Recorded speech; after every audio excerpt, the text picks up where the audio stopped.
Chairwoman Miller-Meeks, Ranking Member Brownlee, and members of the subcommittee. Thank you for the opportunity to be here today to discuss VA's efforts to ensure veterans have timely access to health care through the Community Care Program. Although the majority of veterans receiving VA health care still receive their care at VA medical facilities, the number of veterans receiving care through the Veterans Community Care Program has increased greatly. In fiscal year 2023, community care represented about 40% of all VA health care. In 2018, in an effort to help alleviate long wait times for care at VA medical facilities, Congress created the most recent version of community care, the Veterans Community Care Program, expanding access to providers in veterans communities. Since the implementation of the program, the Veterans Health Administration has made numerous changes to how the program is administered, how referrals for appointments for community care providers are processed, and how the agency tracks data and information on the performance of the program. My remarks today address findings and recommendations from 7 reports that we have issued since 2018, and includes 27 recommendations that we have made to improve the community care program. Although VA has fully implemented some of those recommendations and taken steps to address others, 17 of the 27 recommendations remain open as of February 2025. There are a few areas I would like to focus on today where we believe that there are opportunities for VA to continue to make improvements to the community care program. First, we have long provided oversight of VA's appointment scheduling processes and monitoring of wait times.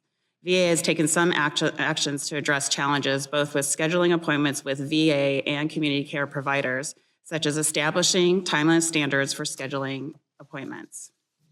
VA has also established a timeliness standard for when a veteran's appointment should occur with a VA provider. However, VA has still not fully implemented our 2018 recommendation to establish a similar timeliness standard for community providers.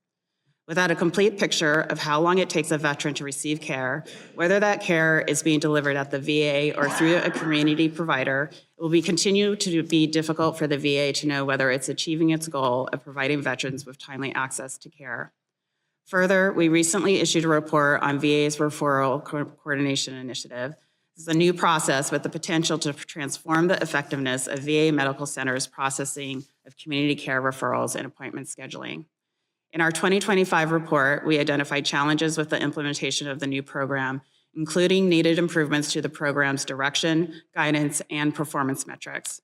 For example, we found that the regional networks and medical facilities did not have guidance that was aligned with policy, was evidence-based, nor was it timely or consistent, resulting in inconsistent implementation of the initiative and potentially impacting VA medical facility staff's ability to effectively serve veterans. We made 5 recommendations based on our findings. Second, I would like to highlight VA's oversight of community care contracts and network adequacy. Oversight of these contracts and effective monitoring of the contractor's network of community providers and their capacity to see veterans contributes to VA's ability to provide timely access to care. The Veterans Health Administration is responsible for measuring the community care contractor's performance, including network adequacy. In our August 2024 report, we reported weaknesses in VA's oversight of these contracts.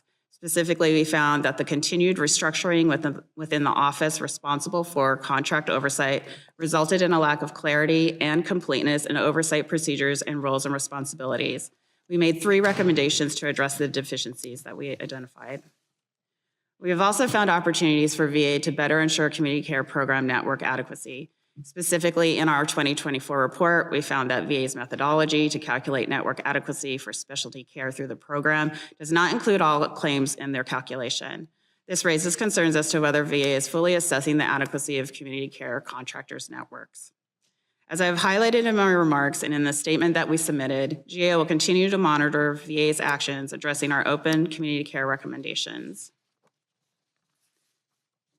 We also have ongoing and future audits that will build on our existing body of work in this area, including a review of VA's medical document exchange with community providers, which we plan to issue this spring. Especially as VA has seen an increase in enrollment and reliance on VA healthcare, and the agency prepares for the next generation of community care contracts, the community care program will continue to be an important resource for expanded healthcare options for veterans and ensuring they receive timely access to care, a key goal for VA. Addressing both our outstanding and new recommendations will help VA to provide consistent, high-quality health care, regardless of where veterans receive their care. Thank you, and that concludes my statement.